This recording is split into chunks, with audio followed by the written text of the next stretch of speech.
കഴിഞ്ഞ ദിവസം അതായത് ഇന്നലെ നടന്ന സെയിൽസ് അസിസ്റ്റന്റ് പരീക്ഷയുടെ പ്രൊവിഷണൽ ആൻസർ കീ PSC പുറത്തുവിട്ടിട്ടുണ്ട്. അപ്പോൾ പ്രൊവിഷണൽ ആൻസർ കീ വെച്ച് എത്ര മാർക്കാണ് ലഭിച്ചിട്ടുള്ളത് ഇന്നലെ പരീക്ഷ എഴുതി കൂട്ടുകാർക്ക് നോക്കാം. അതുപോലെ തന്നെ ചാനൽ ആദ്യമായിട്ട് കാണുന്ന കൂട്ടുകാരുണ്ടെങ്കിൽ ഒന്ന് മാക്സിമം ഒന്ന് സബ്സ്ക്രൈബ് ചെയ്യുന്ന കാര്യത്തോടെ ഒന്ന് പരിഗണിക്കണേ. അപ്പോൾ നമുക്ക് ആൻസേഴ്സ് നോക്കാം. ഒന്നാമത്തെ ചോദ്യം, തിരുവിതാംകൂറിലെ ഊരൂട്ടമ്പലം പ്രതിഷേധം നയിച്ചത് ആരാണ്? ആൻസർ ഓപ്ഷൻ ബി മഹാത്മാ അയ്യങ്കാളിയാണ്. രണ്ടാമത്തെ ചോദ്യം, കേരളത്തിലെ ഇമാനുവൽ കോട്ടയും സെന്റ് തോമസ് കോട്ടയും പണി കഴിപ്പിച്ചത് ആരാണ്? ആൻസർ ഓപ്ഷൻ സി പോർച്ചുഗീസുകാരാണ്. മൂന്നാമത്തേത്, ഡാഷ് കാലത്ത് ദേശീയ ഐക്യത്തിന്റെയും സ്വാതന്ത്ര്യത്തിന്റെയും പ്രതീകമായിരുന്ന മരിയാനെ ഏത് വിപ്ലവകാലത്താണ്? ആൻസർ ഓപ്ഷൻ എ ഫ്രഞ്ച് വിപ്ലവകാലത്താണ്. നാലാമത്തെ ചോദ്യം, 1936 ഇൻഡിപെൻഡന്റ് ലേബർ പാർട്ടി ആരംഭിച്ചത് ആരാണ്? ആൻസർ ഓപ്ഷൻ ഡി ആണ്, ഡോക്ടർ BR അംബേദ്കർ ആണ്. അഞ്ചാമത്തെ ചോദ്യം, പ്രസ്താവന എയും ആറും കാരണവും തന്നിട്ടുണ്ട്. അപ്പോൾ പ്രസ്താവന ഏത് പറഞ്ഞു കഴിഞ്ഞാൽ ജാതി അനീതിയെ നിശ്ചിതമായി വിമർശിച്ചുകൊണ്ട് 1873 മഹാത്മാ ജ്യോതിബാ ഫുലെ ഗുലാംഗിരി എന്ന കൃതി എഴുതി. കാരണം ഈ പുസ്തകം സംസ്കൃത ഗ്രന്ഥങ്ങളെയും ചോദ്യം ചെയ്യുകയും മഹാബലി, മഹിഷ തുടങ്ങിയ ആര്യന്മാരല്ലാത്ത യോദ്ധാക്കളെ വീരന്മാരെ അവതരിപ്പിക്കുകയും ചെയ്തു. അപ്പോൾ ഇതിൻ്റെ ആൻസർ ഓപ്ഷൻ എ ആണ്. എയും ആറും ശരിയാണ്.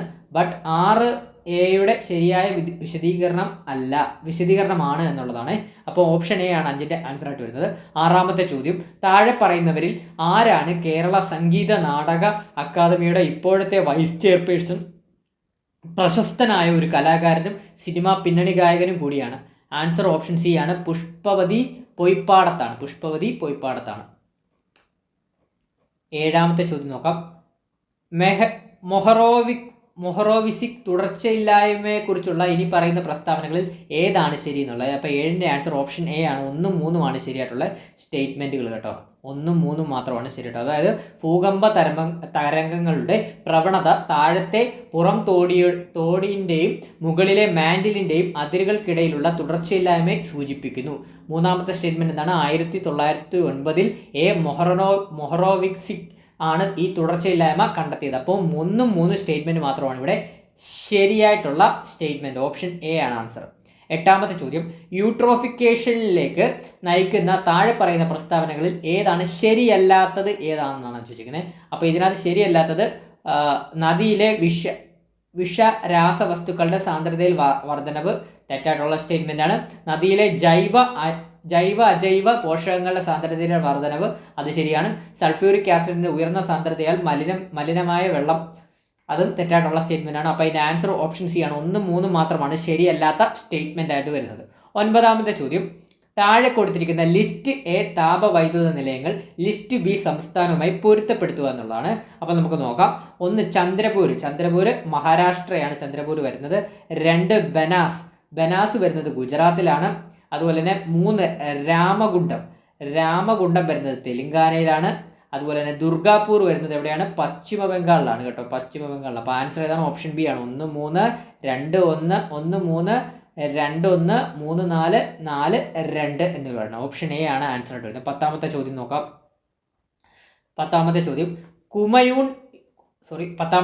കുമയൂൺ ഹിമാലയത്തിന്റെ സ്ഥാനം കൃത്യമായി വിവരിക്കുന്നവയിൽ ഏതാണ് എന്നുള്ളതാണ് വെച്ചിരിക്കുന്നത്. അപ്പോൾ ഇതിന്റെ ആൻസർ രണ്ടാമത്തെയാണ്. അതായത് സത്ലജ് നദിക്കും കാളി നദിക്കും ഇടയിലാണ് വരുന്നത് കുമയൂൺ ഹിമാലയത്തിന്റെ സ്ഥാനം. അപ്പോൾ ആൻസർ ഓപ്ഷൻ ഡി ആണ്. 2 മാത്രമാണ് ശരിയായിട്ട് വരുന്നത്. അപ്പോൾ ഓപ്ഷൻ ഡി ആണ് 10ന്റെ ആൻസർ. 11ാമത്തെ ചോദ്യം, തൃശ്ശൂരിലെ മണ്ണുത്തിയിലുള്ള കാർഷിക ഗവേഷണ കേന്ദ്രത്തിൽ ഏത് വിള ഗവേഷണമാണ് നടത്തുന്നതെന്നാണ് വെച്ചിരിക്കുന്നത്. ആൻസർ ഓപ്ഷൻ എ അരിയാണ്.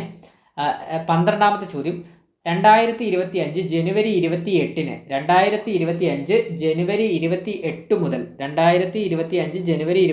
മുതൽ ഫെബ്രുവരി 14 വരെ നടന്ന 38ാമത് ദേശീയ ഗെയിംസിൽ ആതിഥേയത്വം വഹിച്ച സംസ്ഥാനം ഏതാണ്? ആൻസർ ഓപ്ഷൻ ഡി ഉത്തരാഖണ്ഡ് ആണ് കേട്ടോ. 13 ശ്രീമതി ബാർബറ വൂട്ടന്റെ അഭിപ്രായത്തിൽ ചില പൊതു ആധികാരികൾ സാമ്പത്തിക മുൻഗണനകൾ ബോധപൂർവം തിരഞ്ഞെടുക്കുന്നത് താഴെ പറയുന്നവയിൽ ഏതിനാണ് ബാധകമാകുന്നത് എന്നുള്ളതാണ് ചോദിച്ചിരിക്കുന്നത്. ആൻസർ ഓപ്ഷൻ ബി സാമ്പത്തിക ആസൂത്രണമാണ്. 14 1991 പുതിയ സാമ്പത്തിക നയത്തിന്റെ പ്രധാന സവിശേഷതകൾ എന്തൊക്കെയാണെന്നുള്ളതാണ്. ആൻസർ ഓപ്ഷൻ എ ആണ്. ഉദാരവൽക്കരണം, സ്വകാര്യവൽക്കരണം, ആഗോളവൽക്കരണം. 15ാമത്തെ ചോദ്യം നോക്കാം. 15ാമത്തെ ചോദ്യം, കാർഷിക വിളകളുടെ MSP നിശ്ചയിക്കുന്നതിനുള്ള C2+50% ഫോർമുല നിർദ്ദേശിച്ചുകൊണ്ട് ഉൽപ്പാദന ചെലവ് C2 അടിസ്ഥാനമാക്കിയുള്ളതായിരിക്കണമെന്ന് ആരാണ് നിർദ്ദേശിച്ചത്? ആൻസർ ഓപ്ഷൻ ഡി, സ്വാമിനാഥൻ കമ്മീഷനാണ്. 16, താഴെ പറയുന്നവയിൽ ഏതാണ് ഇന്ത്യയിലെ ഹരിത വിപ്ലവത്തിന്റെ വിജയത്തിലേക്ക് നയിച്ചത് എന്നുള്ളതാണ്. ആൻസർ ഓപ്ഷൻ സി ആണ്, തീവ്ര കാർഷിക ജില്ലാ പരിപാടി, തീവ്ര കാർഷിക മേഖലാ പരിപാടി, ഉയർന്ന വിളവ് നൽകുന്ന വൈവിധ്യ പരിപാടി എന്നുള്ളതാണ്. 16 ഓപ്ഷൻ സി ആണ്. 17, താഴെ പറയുന്നവയിൽ ഏതാണ് നേരിട്ടുള്ള നികുതി എന്നാണ് ചോദിച്ചിരിക്കുന്നത്. ആൻസർ ഓപ്ഷൻ ബി ആണ്, കോർപ്പറേറ്റ് നികുതിയാണ്. അടുത്തത് 18 ഇന്ത്യയിൽ നിലവിലുള്ള GST നിരക്ക് ഘടന എന്താണെന്നുള്ളതാണ് ചോദിച്ചിരിക്കുന്നത്. ആൻസർ ഓപ്ഷൻ എ ആണ്, 0%, 5%, 12%, 18%, 28%. 19, 1919 ഇന്ത്യ ഗവൺമെൻറ് ആക്ട് പ്രകാരം താഴെ പറയുന്ന പ്രസ്താവനകളിൽ ഏതാണ് ശരിയായത് എന്നുള്ളതാണ് ചോദിച്ചിട്ടുള്ളത്.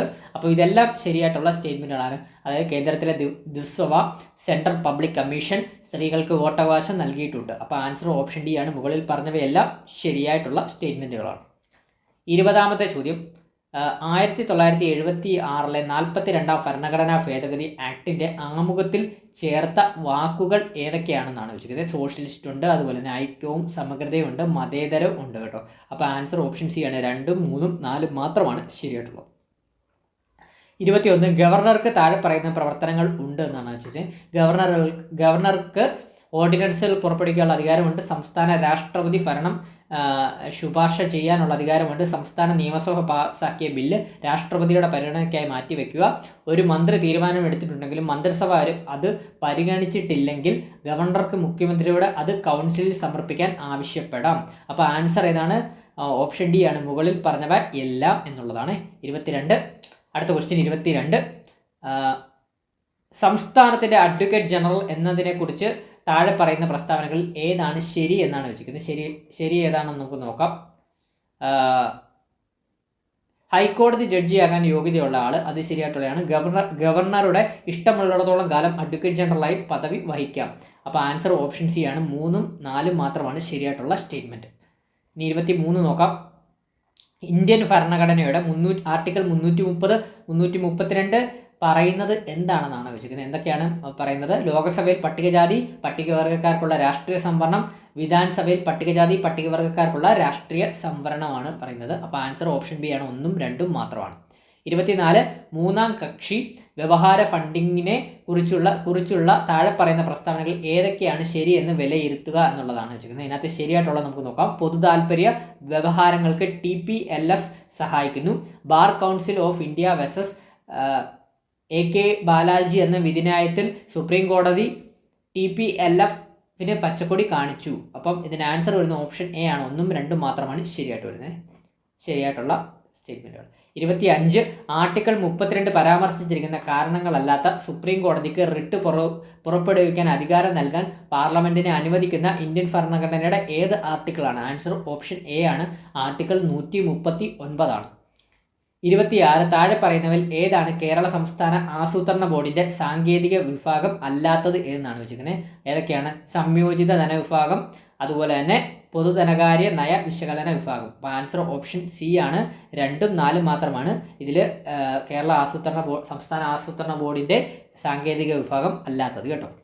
27ാമത്തെ ചോദ്യം, കേരള സംസ്ഥാന വിവരാവകാശ കമ്മീഷനെ കുറിച്ചുള്ള തെറ്റായ പ്രസ്താവനകൾ തിരിച്ചറിയുക എന്നുള്ളതാണ്. തെറ്റായിട്ടുള്ള പ്രസ്താവനകളൊക്കെ നോക്കാം. 2006 ഡിസംബറിലെ ഗസറ്റ് വിജ്ഞാപനത്തിലൂടെ വിവരാവകാശ നിയമത്തിലെ സെക്ഷൻ 15(1) പ്രകാരം സ്ഥാപിതമായത് തെറ്റാണ്. അതുപോലെ തന്നെ സംസ്ഥാന മുഖ്യ വിവരാവകാശ കമ്മീഷൻ 4 സംസ്ഥാന വിവരാവകാശ കമ്മീഷൻ ഉൾപ്പെടുന്നത് തെറ്റാണ്. അതുപോലെ തന്നെ കമ്മീഷണർമാരുടെ കാലാവധി 5 വർഷമോ 65 വയസ്സ് വരെയോ ആണ്, അതും തെറ്റാണ്.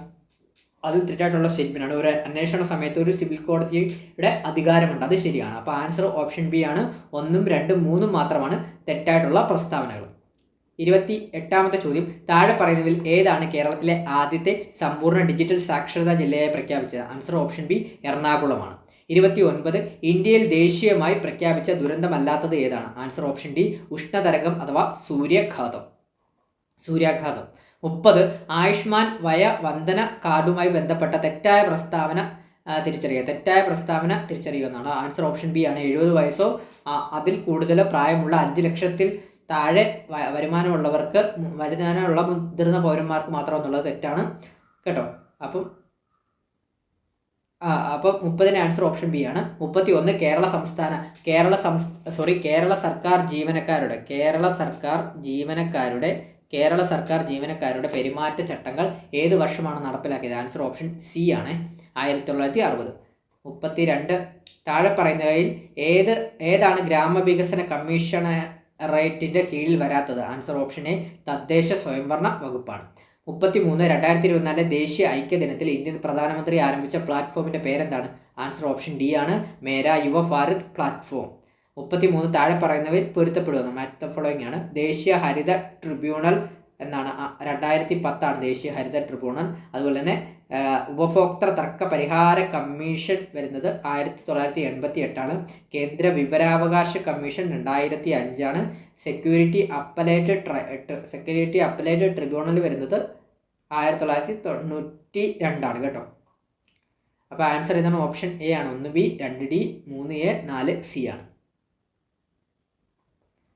35 2024 വയലാർ രാമവർമ്മ സ്മാരക സാഹിത്യ പുരസ്കാരം ആർക്കാണ് ലഭിച്ചത്? Answer option B, Ashokan Charuvil. 36 2024 ലോക ക്ലൈമറ്റ് ഉച്ചകോടി എവിടെയാണ് നടന്നത്? ആൻസർ ഓപ്ഷൻ സി, ബാക്കു ആണ്. 37 മനുഷ്യകോശങ്ങളിലെ ഗോൾഗി വസ്തുക്കളുടെ പ്രാഥമിക പ്രവർത്തനം എന്താണ്? ആൻസർ ഓപ്ഷൻ ഡി ആണ്, പോസ്റ്റ് ട്രാൻസ്ലേഷൻ മോഡിഫിക്കേഷനും പ്രോട്ടീൻ പാക്കേജിങ്ങും. 38 വിറ്റാമിൻ B1 തയാമിൻ കുറവുള്ള ഒരു രോഗി താഴെ പറയുന്നവ പ്രകടിപ്പിക്കുന്നു. എന്തൊക്കെയാണ്? ആൻസർ ബെർബറി ആണ്, വെരിഡിക്ക കോർസാക്കോഫ് സിൻഡ്രോം, പെരിഫറൽ ന്യൂറോപ്പതി. അപ്പോൾ ആൻസർ ഓപ്ഷൻ ഡി ആണ്, മുകളിൽ പറഞ്ഞവ എല്ലാം എന്നാണ്. 39 question, human immuno deficiency virus ഏത് ജനസിൽപ്പെടുന്നു? ആൻസർ ഓപ്ഷൻ ബി ആണ്, ലെൻഡി വൈറസ് ജനസിൽപ്പെടുന്നു. 40 ഇന്ത്യയിൽ ആദ്യമായി COPD തടയുന്നതിനും കൈകാര്യം ചെയ്യുന്നതിനും ലക്ഷ്യമിട്ടുള്ള താഴെ പറയുന്ന പൊതുജനാരോഗ്യ പരിപാടികളിൽ ഏതാണ് കേരളം ആരംഭിച്ചത്? Answer option B, ശ്വാസാണ്. 41 താഴെ പറയുന്നവയിൽ ഏതാണ് ന്യൂറോ ഡീജനറേറ്റീവ് രോഗമല്ലാത്തത്? ആൻസർ ഓപ്ഷൻ ഡി ആണ്, ആഡിസൺസ് രോഗമാണ്. 42 കേരളത്തിലെ ഏറ്റവും കൂടുതൽ പശ്ചാത്തല വികിരണം ഉള്ള ജില്ലകൾ ഏതാണെന്നാണ്? ആൻസർ ഓപ്ഷൻ സി, കൊല്ലമാണ്. 43 കേരളത്തിൽ നിന്ന് അടുത്തിടെ റിപ്പോർട്ട് ചെയ്യപ്പെട്ട primary amoebic meningoencephalitis PAM എന്ന രോഗത്തിന് കാരണമാകുന്ന താഴെ പറയുന്നവയിൽ ഏതാണ്? ആൻസർ ഏതാണ്? Naegleria fowleri. Option a, Naegleria fowleri ആണ് ആൻസർ ആയിട്ട് വരുന്നത്. 44 2024 ലോകാരോഗ്യ ദിനത്തിന്റെ പ്രമേയം? ആൻസർ ഓപ്ഷൻ ബി, എൻ്റെ ആരോഗ്യം എൻ്റെ അവകാശമാണ്. 45 നോക്കാം. 45 ഭൂമിയെ ചുറ്റി വൃത്താകൃതിയിലുള്ള ഭ്രമണപഥത്തിൽ യൂണിഫോമായി സഞ്ചരിക്കുന്ന ഒരു കൃത്രിമ ഉപഗ്രഹത്തെ പരിഗണിക്കുക. ഉപഗ്രഹത്തിന്റെ ചലനത്തെക്കുറിച്ചുള്ള ഇനി പറയുന്ന പ്രസ്താവനകളിൽ ഏതാണ് ശരി എന്നാണ്? ആൻസർ ഓപ്ഷൻ ബി ആണ്, വേഗത സ്ഥിരമാണ് പക്ഷേ ത്വരണം വേരിയബിൾ ആണ്. 46 ഫോട്ടോ ഇലക്ട്രിക് പ്രഭാവത്തെക്കുറിച്ച് താഴെ പറയുന്ന പ്രസ്താവനകളിൽ ഏതാണ് ശരി എന്നാണ് ചോദിക്കുന്നത്? ഓപ്ഷൻ ഡി ആണ്, 2ഉം 3ഉം ആണ് ശരി കേട്ടോ. 2ഉം 3ഉം സ്റ്റേറ്റ്മെന്റുകളാണ് ഇവിടെ ശരിയായിട്ട് വന്നത്. 1ഉം 4ഉം തെറ്റാണ്. അപ്പോൾ ശരിയായിട്ടുള്ളതാണ് ചോദിച്ചിരിക്കുന്നത്. ഓപ്ഷൻ ഡി 2ഉം 3ഉം ശരിയാണ്. 47 ഒരു ടാപ്പിന്റെ അറ്റത്ത് സ്വതന്ത്രമായി തൂങ്ങിക്കിടക്കുന്ന ഒരു തുള്ളി വെള്ളം ഗോളാകൃതി പ്രാപിക്കുന്നത് ഡാഷ് കാരണമാണ്. ആൻസർ ഏതാണ്? Option B, പ്രതലബലമാണ്. 48 2025 ജനുവരി 16 ബഹിരാകാശത്ത് ഡോക്കിംഗ് വിജയകരമായി പൂർത്തിയാക്കിയ 4ാമത്തെ രാജ്യമായി ഇന്ത്യ മാറി. ഡാഷ് എന്ന പേരിലുള്ള ഒരു ദൗത്യത്തിൽ ISRO 2 ചെറിയ ബഹിരാകാശ പേടകങ്ങളെ ചേസർ, ടാർഗറ്റ് എന്നിവ വിജയകരമായി ബഹിരാകാശത്ത് ഡോക്ക് ചെയ്തു വിടവുകൾ പൂരിപ്പിക്കുക. ഏത് മിഷനാണെന്നാണ് ചോദിച്ചിരിക്കുന്നത്? ആൻസർ ഓപ്ഷൻ എ, സ്പാഡക്സ് ആണ്. 49 തന്നിരിക്കുന്ന പ്രസ്താവനകളിൽ ഏതാണ് ശരി എന്നാണ് ചോദിച്ചിരിക്കുന്നത്? ആൻസർ ഓപ്ഷൻ സി ആണ്. അതായത് N2 തന്മാത്രയ്ക്ക് ട്രിപ്പിൾ ബോണ്ട് ഉണ്ട്, ശരിയാണ്. അതുപോലെ തന്നെ N2 തന്മാത്രകൾക്ക് O2 തന്മാത്രയേക്കാൾ ചെറിയ ബോണ്ട് ലെങ്ത് ഉണ്ട്. ആൻസർ ഓപ്ഷൻ സി ആണ് വരുന്നത് കേട്ടോ. 50ാമത്തെ ചോദ്യം, അയോണിക് ആരങ്ങൾ വർദ്ധിക്കുന്ന ക്രമത്തിൽ അയോണുകളെ കേന്ദ്രീകരിക്കുക എന്നാണ് വെച്ചിരിക്കുന്നത്. ആൻസർ ഓപ്ഷൻ ബി ആണ് ഇവിടെ ആൻസർ ആയിട്ട് വരുന്നത്. 51 ആമാശയം സ്രവിക്കുന്ന ഗാസ്ട്രിക് ജ്യൂസിൽ അടങ്ങിയിരിക്കുന്ന ആസിഡ് ഏതാണ്? Answer option D, hydrochloric acid ആണ്. 52 ചാന്ദ്രയാൻ 3 പ്രഗ്യാൻ റോവർ ചന്ദ്രോപരിതലത്തിൽ ഏത് മൂലകത്തിന്റെ സാന്നിധ്യം സ്ഥിരീകരിച്ചു? ആൻസർ ഓപ്ഷൻ സി, സൾഫർ ആണ്. 53 കേന്ദ്ര സാഹിത്യ അക്കാദമിയുടെ ഭാരതീയ സാഹിത്യ ശില്പികൾ എന്ന ജീവചരിത്ര പരമ്പരയിൽ പുറത്തു വന്ന മലയാള സാഹിത്യ പ്രതിഭകളുടെ ജീവചരിത്രകാരന്മാരെ പരിഗണിക്കുമ്പോൾ ചുവടെ പ്രസ്താവിക്കുന്ന ജോഡികളിൽ ചേരാത്തത് എന്നാണ് ചോദിക്കുന്നത്? ആൻസർ ഓപ്ഷൻ സി ആണ്, ഇളം കുളം കുഞ്ഞൻപിള്ള, ജെ പത്മകുമാരിയാണ്. 54ാമത്തെ ചോദ്യം നോക്കാം. മധ്യേഷ്യയിലും മംഗോളിയയിലും കണ്ടുവരുന്ന സൂദ് എന്ന കാലാവസ്ഥ പ്രതിഭാസത്തെ അടയാളപ്പെടുത്തി ചുവടെ പരാമർശിക്കുന്ന പ്രസ്താവനകളിൽ നിന്ന് ശരിയായ ഉത്തരശ്രേണി കണ്ടെത്തുക എന്നുള്ളതാണ്. അപ്പോൾ ആൻസർ ഇവിടെ വരുന്നത് ഓപ്ഷൻ ഡി ആണ്. പ്രൊവിഷണൽ ആൻസർ വെച്ച് മുകളിൽ പറഞ്ഞവയെല്ലാം ശരിയാണ് എന്നുള്ളതാണ്. 55 ചുവടെ പറയുന്നതിൽ പരമ്പരാഗത കലകളുടെ സവിശേഷത അല്ലാത്തത് എന്നാണ് ചോദിക്കുന്നത്. ആൻസർ ഓപ്ഷൻ എ ആണ്. നമ്പൂതിരി ബ്രാഹ്മണരുടെ ഇടയിൽ പ്രചാരത്തിലുള്ള ഒരു അനുഷ്ഠാന കലയാണ് ഐവർക്കളി.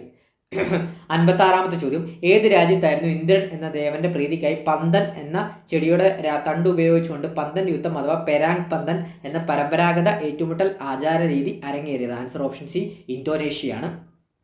ഇനി 57 നോക്കാം നമുക്ക്. 57 റഷ്യൻ സാഹിത്യകാരനായ ദസ്തയേവ്സ്കിയുടെ പ്രസിദ്ധ നോവലായ കുറ്റവും ശിക്ഷയും ക്രൈം ആൻഡ് പണിഷ്മെന്റ് എന്ന മലയാളത്തിലേക്ക് പരിഭാഷപ്പെടുത്തിയവരെ പരിഗണിക്കുമ്പോൾ ശരിയായ ഉത്തരം ഏതാണെന്നാണ് വെച്ചിരിക്കുന്നത്? ആൻസർ ഓപ്ഷൻ ഡി എല്ലാവരും എന്നാണ് പറയുന്നത്. എടപ്പള്ളി കരുണാകര മേനോൻ, വേണുവി ദേശം, KP Balachandran, doctor KP Sasidharan ഇവരെല്ലാവരും പരിഭാഷപ്പെടുത്തിയവരാണ്. അപ്പോൾ 57 ഓപ്ഷൻ ഡി ആണ്. 58 ഇന്ത്യൻ IMMA അതായത് മിക്സഡ് മാർഷ്യൽ ആർട്സ് കായിക താരം പൂജ തോമർ അറിയപ്പെടുന്ന വിളിപ്പേര് എന്തെന്നാണ് ചോദിക്കുന്നത്? Answer option B the cyclone എന്നാണ്. 59 കേരളത്തിലെ സ്പോർട്സുമായി ബന്ധപ്പെട്ട് താഴെ പറയുന്നതിൽ ശരിയായ പ്രസ്താവന ഏതെന്നാണ് ചോദിച്ചിരിക്കുന്നത്? അപ്പം ഇവിടെ ഓപ്ഷൻ സി ആണ് ആൻസർ ആയിട്ട് വരുന്നത്. ഓപ്ഷൻ സി ആണ് ആൻസർ. രണ്ടും ശരിയാണ് കേട്ടോ, രണ്ടും ശരിയാണ്. അതായത് കേരളത്തിലെ ആദ്യത്തെ നീന്തൽ ക്ലബ്ബ് എന്ന വിശേഷണമുള്ള ഡോൾഫിൻ ക്ലബ്ബ് തിരുവനന്തപുരത്ത് സമീപം പിരപ്പൻകോട് സ്ഥാപിക്കുന്നത് മുൻകൈ എടുത്തത് N പരമേശ്വരൻ നായരാണ്.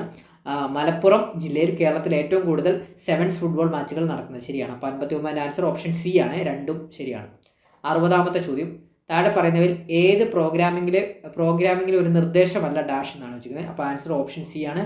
ഡീബഗിംഗ് ഇൻസ്ട്രക്ഷൻ ആണ്. 61 OSI മോഡലിൽ ഹബ്ബ് പ്രവർത്തിക്കുന്ന ലെയർ ഏതാണെന്നാണ് വെച്ചിരിക്കുന്നത്? Answer option B physical layer ആണ്. 62 വെബ് ബ്രൗസറിന്റെ പ്രധാന പ്രവർത്തനം എന്താണെന്നാണ് വെച്ചാൽ? ആൻസർ ഓപ്ഷൻ സി ആണ്. വെബ് പേജുകൾ റിട്രീവ് ചെയ്ത് പ്രദർശിപ്പിക്കുക. 61 ആർട്ടിഫിഷ്യൽ ഇന്റലിജൻസ് ഉപകരണങ്ങൾക്കായി ലിനക്സ് അധിഷ്ഠിത ഓപ്പറേറ്റിംഗ് സിസ്റ്റം അടുത്ത കാലത്ത് വിളംബരം ചെയ്ത കമ്പനി ഏതാണ്? ആൻസർ ഓപ്ഷൻ ബി ഗൂഗിൾ ആണ്. 64 ടിയോബ് ഇൻഡെക്സ് പ്രകാരം 2024 ഏറ്റവും പ്രശസ്തമായ പ്രോഗ്രാമിംഗിനുള്ള ഭാഷ ഏതാണ്? ആൻസർ ഓപ്ഷൻ എ പൈത്തൺ ആണ്. 65 2005 വിവരാവകാശ നിയമപ്രകാരം പൊതുപ്രവർത്തനങ്ങളുമായി ബന്ധമില്ലാത്തതും ആരുടെയെങ്കിലും സ്വകാര്യതയിലേക്ക് കടന്നുകയറ്റം നടത്തുന്നതുമായ വ്യക്തി വിവരങ്ങൾ പങ്കിടാൻ പാടില്ല ഒരു കേന്ദ്രം അല്ലെങ്കിൽ സംസ്ഥാന പബ്ലിക് കമ്മീഷൻ ഓഫീസറോ അപ്പീൽ അതോറിറ്റിയോ കൂടുതൽ പൊതുതാൽപര്യമുള്ളതിനാൽ വെളിപ്പെടുത്തലിനെ ന്യായീകരിക്കുന്നുവെന്ന് കണ്ടെത്തുന്നില്ലെങ്കിൽ ഈ പ്രസ്താവന ശരിയോ തെറ്റാണ്? ആൻസർ ഓപ്ഷൻ എ ശരിയാണ്. 66 നോക്കാം നമുക്ക്. 2021 ഉപഭോക്തൃ സംരക്ഷണ നിയമങ്ങൾ ജില്ലാ കമ്മീഷൻ, സംസ്ഥാന കമ്മീഷൻ, ദേശീയ കമ്മീഷൻ എന്നിവയുടെ അധികാര പരിധിയുടെ പ്രകാരം എന്തെന്നുള്ളതാണ് വെച്ചിരിക്കുന്നത്? അപ്പോൾ ആൻസർ ഇവിടെ ഓപ്ഷൻ ഡി ആണ് വരുന്നത്. അതായത് 1, 2, 3 സ്റ്റേറ്റ്മെൻറ്റ് എല്ലാം ശരിയായിട്ടുള്ള ഇവിടെ എല്ലാം ശരിയായിട്ടുള്ള സ്റ്റേറ്റ്മെൻറ്റുകളാണ്. 66 ഓപ്ഷൻ ഡി ആണ്. 68 2013 ജോലിസ്ഥലത്ത് സ്ത്രീകൾക്കെതിരായ ലൈംഗിക പീഡനം നിയമത്തിലെ വ്യവസ്ഥകൾ പ്രകാരം ഒരു ജോലിസ്ഥലത്ത് ഒരു തൊഴിലുടമ ഒരു ആന്തരിക കമ്മിറ്റി സ്ഥാപിക്കുന്നതിൽ പരാജയപ്പെടുകയോ ഈ നിയമത്തിലെയോ അതിൻ്റെ നിയമങ്ങളിലെയോ ഏതെങ്കിലും വ്യവസ്ഥകൾ ലംഘിക്കപ്പെടുകയോ ചെയ്താൽ അയാൾക്ക് $രൂപ വരെ പിഴ ചുമർത്താം. ആൻസർ ഓപ്ഷൻ സി 50,000 രൂപ വരെയാണ്. 69 ഭരണഘടനയുടെ ഏത് ആർട്ടിക്കിളിൻ്റെ അടിസ്ഥാനത്തിലാണ് 1985 അഡ്മിനിസ്ട്രേറ്റീവ് ട്രിബ്യൂണൽ ആക്ട് നടപ്പിലാക്കിയത്? ആൻസർ ഓപ്ഷൻ ബി 323A ആണ്. 70 ചോദ്യം, 2024 ലോക ബൗദ്ധിക സ്വത്തവകാശ സംഘടനയുടെ WIPOയുടെ പ്രമേയം എന്താണ്? ആൻസർ ഓപ്ഷൻ എ ആണ്. IPയും സുസ്ഥിര വികസന ലക്ഷ്യങ്ങളും നവീകരണവും സർഗാത്മകതയും ഉപയോഗിച്ച് നമ്മുടെ പൊതുഭാവി കെട്ടിപ്പടുത്തുക എന്നുള്ളതാണ്. ഇനി മാത്സ് ആണ്. 71 ആൻസർ ഓപ്ഷൻ സി 12 കിലോമീറ്റർ ആണ്. 72 ആൻസർ ഓപ്ഷൻ എ 9 ദിവസമാണ്. 73 ആൻസർ ഓപ്ഷൻ ബി 40 ആണ്. 74 ചോദ്യത്തിൻ്റെ ആൻസർ ഓപ്ഷൻ എ 15 ആണ്. ഇനി 75 നോക്കാം. 75 ആൻസർ ഓപ്ഷൻ സി 25 ആണ്. 76 ഓപ്ഷൻ ബി 20 ഡിഗ്രിയാണ്. 77 ഓപ്ഷൻ ഡി 1 ആണ്. 78 option B 24 kilometre. 79 answer option D 120 kilometre 120 metre. 80 ചോദ്യത്തിൻ്റെ ആൻസർ ഓപ്ഷൻ സി ശനിയാഴ്ചയാണ്. ഇനി ഇംഗ്ലീഷാണ്. 81 ആൻസർ ഓപ്ഷൻ ബി ഫിലാന്ത്രോപ്പിസ്റ്റ് ആണ്. 82 ഓപ്ഷൻ ഡി ഗ്രീക്ക് ആണ്. 83 ഓപ്ഷൻ സി വില്ലിയോ ആണ് വരുന്നത്. 84 option D would not have believed ആണ് വരുന്നത്. 85 ഓപ്ഷൻ എ ഡേഞ്ചറസ് ആണ് വരുന്നത്. 86 ആൻസർ ഓപ്ഷൻ ബി ചേഞ്ചബിൾ ആണ് വരുന്നത്. 87 ഓപ്ഷൻ എ വാസ് ആണ്. 88 answer option c you need not do it ആണ് വരുന്നത്. 89 answer option c prima facie ആണ് വരുന്നത്. 90ാമത്തെ question answer option b I wish that I were young again എന്നാണ്. ഇനി മലയാളമാണ് വരുന്നത്. 91ൻ്റെ ആൻസർ ഓപ്ഷൻ ബി ലേഖികയാണ്. 92ൻ്റെ ആൻസർ ഓപ്ഷൻ എ ശിഥിലമാണ്. 93ൻ്റെ ആൻസർ ഓപ്ഷൻ സി താഴെ പ്ലസ് ഇറങ്ങിയാണ്. 94 ഓപ്ഷൻ ഡി ഫൈമിയാണ്. 95ൻ്റെ ആൻസർ ഓപ്ഷൻ എ പുതിയത് 9 എന്നുള്ളതാണ്. 96ാമത്തെ ചോദ്യത്തിൻ്റെ ആൻസർ വരുന്നത് ഓപ്ഷൻ സി ആണ്, കുഞ്ചൻ നമ്പ്യാരാണ്. 97 ഓപ്ഷൻ എ ആസ്യമാണ്. 98 ഓപ്ഷൻ എ ഹൃദയത്തിൻ്റെ താളം. 99 ഓപ്ഷൻ എ ദ്വിത്വസന്ധി. 100ാമത്തെ ക്വസ്റ്റ്യൻ ആൻസർ ഓപ്ഷൻ എ അനുഗ്രഹീതനാണ്. അപ്പോൾ ഇതൊരു ഡിഗ്രി ലെവൽ നടന്നൊരു പരീക്ഷയായിരുന്നു. അപ്പോൾ ഈ പരീക്ഷ എഴുതിയ കൂട്ടുകാരുണ്ടെങ്കിൽ ഈ പ്രൊവിഷണൽ ആൻസർ കീ വെച്ച് നിങ്ങൾക്ക് എത്ര മാർക്ക് ലഭിച്ചിട്ടുണ്ടെന്നുള്ളത് കമൻറ്റ് ബോക്സിൽ രേഖപ്പെടുത്തുക. അതുപോലെ പരീക്ഷയെ പറ്റിയുള്ള അഭിപ്രായങ്ങളും രേഖപ്പെടുത്തുക. അതുപോലെ തന്നെ ചാനൽ ആദ്യമായിട്ട് കാണുന്ന കൂട്ടുകാരുണ്ടെങ്കിൽ മാക്സിമം ഒന്ന് സബ്സ്ക്രൈബ് ചെയ്യുക. നമ്മുടെ ഈ ഒരു ക്ലാസ് ഈ ഒരു ക്വസ്റ്റ്യൻ ആൻസേഴ്സ് ഇഷ്ടപ്പെട്ടിട്ടുണ്ടെങ്കിൽ ഒന്ന് ലൈക്ക് ചെയ്യുക, സബ്സ്ക്രൈബ് ചെയ്യുക, ബാക്കിയുള്ള കൂട്ടുകാർക്കൂടെ ഒന്ന് ഷെയർ ചെയ്ത് കൊടുക്കുക, ഹൈപ്പ് ചെയ്യുക. അപ്പോൾ പുതിയൊരു ക്ലാസ്സുമായിട്ടൊക്കെ നമ്മൾ ഉടനെ തന്നെ എത്തുന്നതാണ്. നമ്മുടെ ചാനൽ മാക്സിമം സബ്സ്ക്രൈബ് ചെയ്ത് തന്നെ